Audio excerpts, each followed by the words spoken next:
안녕하세요, 진약사입니다. 여러분 혹시 혀가 타들어가는 혀자결감 증후군이라는 그런 명칭을 들어보셨나요? 이게 병명인데요. 제가 환자들을 많이 상담하다 보니까 희귀한 그런 질환들도 참 많이 대면했었어요. 혀자결감 증후군이라는 것도 명칭만큼이나 좀 희귀하고 잘 없는 것 같은데, 또 이 사람들의 세계에서는요 꽤 숫자가 많아요. 저희 환자들 중에서는 은근히 이 사람들이 이렇게 자주 접하는 사람들이고요. 한마디로 이야기하면 입 속에서부터 이렇게 식도 있는 데까지 열이 꽉 차가지고요. 이게 타들어가는 그런 느낌. 혀자결감이라고 하니까 그 명칭 안에 그 질병의 뜻이 어떤 증상인지 다 짐작이 갈 수 있죠. 어떻게 그런 증상이 생기나 하는 생각이 들 수 있는데요. 저도 과거에 이 비슷한 질환이었어요. 저는 혀가 타들어가고 하진 않았는데 말도 못하게 입이 말랐어요. 사람들하고 말을 하려고 하면 그냥 입이 붙어가지고 윗입술 아랫입술이 이렇게 붙어서 잘 안 떨어지는 거예요. 계속 입맛을 짭짭 다셔야 되고, 그리고 이렇게 쩍 붙는 소리가 나는 거죠. 쩍쩍 붙는 소리가 나고, 자다가 한밤중에 잠을 깼어요. 화장실에 들어가가지고 세면대에서 시원한 물을 입안에 한번 머금었다가 이렇게 뱉어내면 한결 나온대요. 그냥 세면대 앞에 바로 가서 이렇게 입을 딱 벌리면 제 입에서 불이 나오는 것 같았어요. 그게 공룡이 된 느낌, 불을 뿜는 용이 된 느낌이 드는 거였고요. 저희 집 냉장고 안에는 항상 차가운 바나나 우유가 들어있었어요. 사실 한밤중에 자다가 일어나서 그런 거 먹으면 이가 썩을 수 있잖아요. 그런 거를 염두에 두고 이렇게 꺼려 할 만한 그런 녹록한 처지가 아니었어요. 얼마나 그 열이 나는 것이 고통스러운지 입 안이 익어버릴 것 같거든요. 그리고 가슴이 타들어가는 것 같고, 그래서 냉장고 안에서 그 시원하고 약간 달짝지근한 그 바나나 우유를 한 반병쯤 먹어야 제가 잠을 다시 청할 수 있었거든요.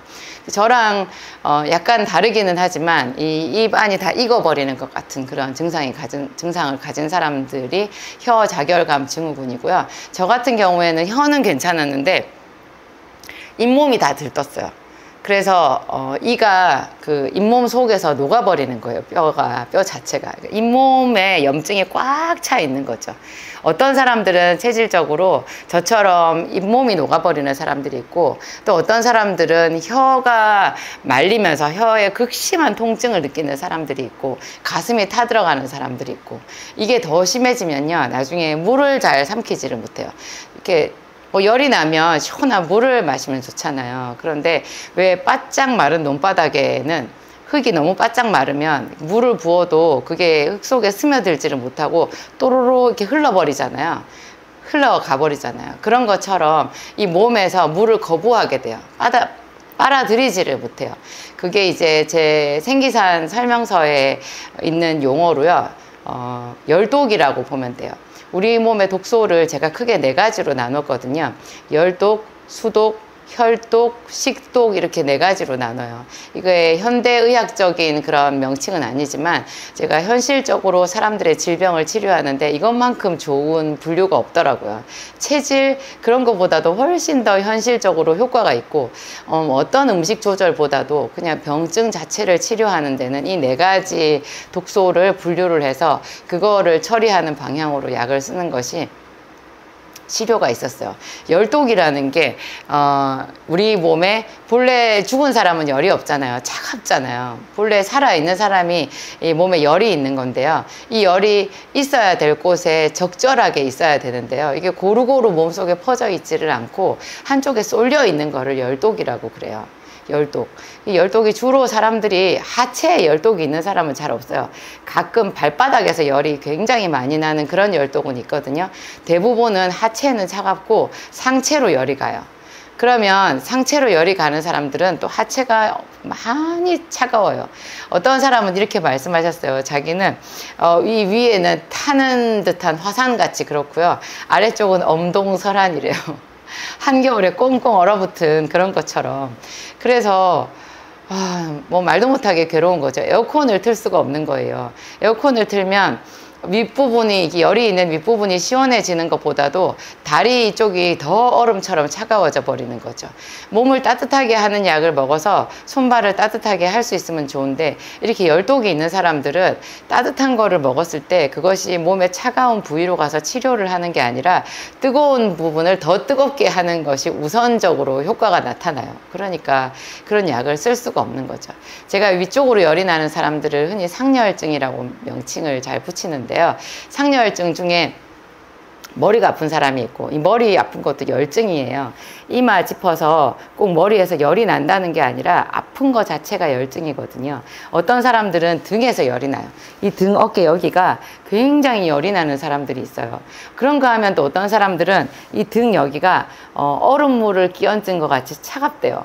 그 차가운 거요, 아무리 따뜻한 약을 먹어도 더 차가워지거든요.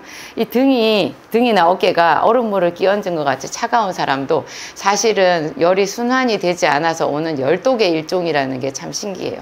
너무나 차가운데 그 차가운 거를 치료하기 위해서 제가 쓰는 신기한 그 생기산은 약 조성을 보면 시호, 황금, 황련 뭐 제가 그런 거 이렇게 예시를 들어놨잖아요. 그거 보면 다 시원하거나 차가운 약이거든요. 그런데 이거를 먹고 사람들이 몸에 열이 난대요. 어떻게 열이 나겠어요? 그 사람 몸속에 자체적으로 한쪽에 쏠려 있었던 그 열이 이렇게 순환이 되면서 조정이 되는 거예요. 그래서 차가웠던 부분이 비로소 열이 나게 되는 거죠. 그러니까 열독이라는 게 왜 생기느냐, 결국 따져 들어가서 보면 이게 순환장애인 거예요. 자기 몸에 너무나 열이 많다, 정말 전신적으로 열이 많은 그런 사람들은 좀 드물어요.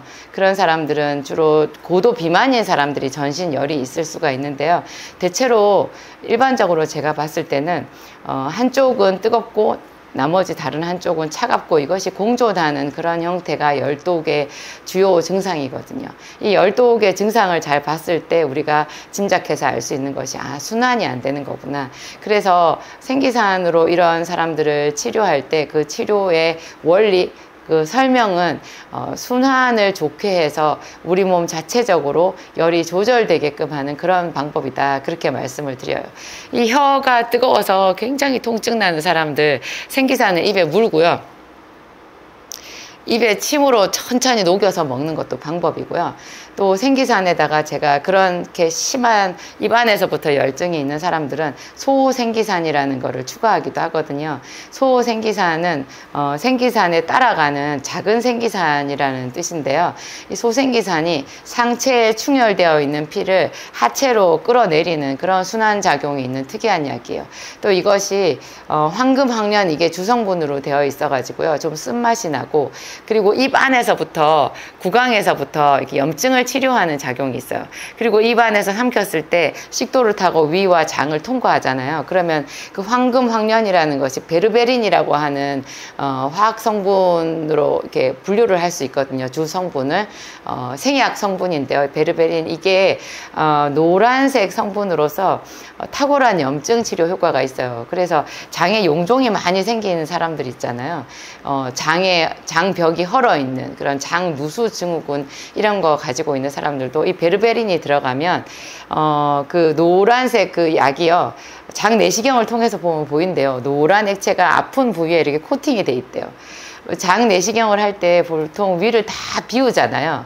위를 다 완전히 약을 써서 설사를 시킨 다음에 다 비우고 장 내시경을 하는데, 저희 약 생기산, 소생기산 이런 거 먹었던 분이 그 의사 선생님한테 이런 말을 들었대요. 장은 많이 깨끗하신데요, 근데 뭐죠? 저 노란 액체는? 헐어있는, 그 조금씩 헐어있는 부분에 노란 액체가 코팅이 돼 있어요. 이렇게 의사 선생님이 말씀을 하시더래요. 그래서 제가 무릎을 쳤죠. 와, 베르베린의 효과가 굉장하구나. 생기산 안에도 소생기산 성분이 들어있어요. 그런데 이제 열독이 너무 심한 사람들은 소생기산을 생기산에 추가해가지고 생기산 하루 3번 먹고 소생기산을 1번이나 2번 정도 추가해서 먹어서 전체적으로 생기산을 먹는 그 기간을 이렇게 줄이는 그런 효과를 볼 수 있어요. 혈액순환 장애가 생겼기 때문에 이런 혀 장열감 증후군, 뭐 불면증, 만성 두통, 뭐 잇몸에 이가 다 녹아내리는 그런 염증을 갖고 있는 사람들, 열독이 심한 그런 사람들은 기본적으로 생활요법이요. 순환을 촉진시키는 그런 생활요법이 필요해요. 어떤 것이 순환을 촉진하겠어요? 다리를 쭉 뻗고, 이게 다리라고 생각하면 쭉 뻗고 이 발끝을 이렇게 쳐주는 거 있잖아요. 요 발끝치기도 상당히 효과가 있어요. 자기 전에 한 5분이나 10분 정도 발끝치기를 하잖아요. 하다가 힘들어서 잠깐 쉬면 이 발끝에서부터 쭉 피가 이렇게 쫙 올라오는 굉장히 묘하고 시원한 느낌이 들거든요. 그걸 하고 난 뒤에 이 발끝을 이렇게 손을 뻗어갖고 발끝을 잡으면서 배를 허벅지에 붙이는, 몸을 이렇게 폴더폰처럼 딱 붙이려고 하는 그 스트레칭 있잖아요. 그 스트레칭도 상당히 효과가 있어요. 이 다리 근육을 잡아당기면서 땡기게 하면서 은근히 그것이 이제 혈관을 자극해가지고 이 하체로 피가 가게 하는 그런 운동이고요. 또 평소에 걷기, 그 다음에 걷다가 뛰다가 천천히 걷다가 천천히 뛰다가 하는 거 있잖아요. 약간 빠른 걸음이면 더 좋고요. 빠른 걸음인데 그 걸음과 똑같은 속도로 또 뛰는 신용을 하는 거예요. 그러니까 걷는 속도로 뛰는 거죠. 그러니까 걷다가 걷는 속도로 뛰다가 걷다가 걷는 속도로 뛰다가 이거를 반복하는 것을 제가 걷뛰라고 하는데요. 이런 걷뛰가 혈액순환 장애에 굉장히 도움이 많이 돼요. 저녁에 한 30분 하시든지, 뭐 저 같은 경우에는 요새 너무 더워서 뛰지는 못하고 꼭 하루에 한 40분씩은 걸어주거든요. 한 40분을 걷잖아요. 평지를 걷고 약간 뭐 걷는 것은 약간 오르막길도 상관없는데 약간 살짝 오르막길이나 약간 평지를 번갈아 가면서 이렇게 한 40분 정도를 걸으면요. 손을 딱 펴보세요.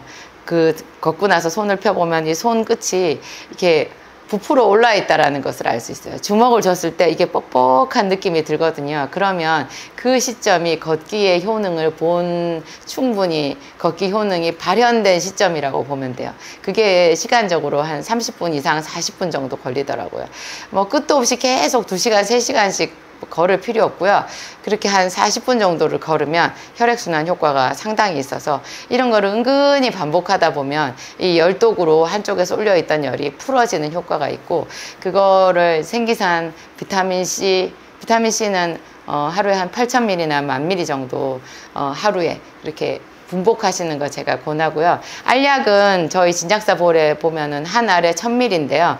이게 가루로 된 포가 있어요. 그거는 한 포에 2,000ml거든요. 영국산도 있고 중국산도 있는데 어떤 거 드셔도 돼요. 뭐 중국산도 괜찮다 하시는 분들, 뭐 저도 중국산 먹거든요. 그거 저렴하니까 그거 드시고, 나는 찜찜하니까 영국산 먹을래 하면 영국산 드시면 돼요. 그런 포로 된 2,000ml짜리를 하루에 한 4포나 5포 정도 먹는 거, 그 이상 정도 먹는 것도 좋아요. 그러면 혈관에 탄력이 생겨서 이 정맥순환에 도움이 많이 돼요. 이런 것과 병행해 가지고 여러분 비타민 B, 마그네슘, 비타민C 고용량, 그 다음에 생기산, 소생기산, 그리고 걷다 뛰다가 하는 것, 하체 스트레칭, 이런 거를 병행하면서 꾸준히 하다 보면 이 극심한 혀장렬감 증후군, 그 다음에 제가 말씀드린 뭐 잇몸에 극심한 염증이나 두통이나 이런 거 말끔하게 가신 새로운 세상을 경험하실 수 있어요.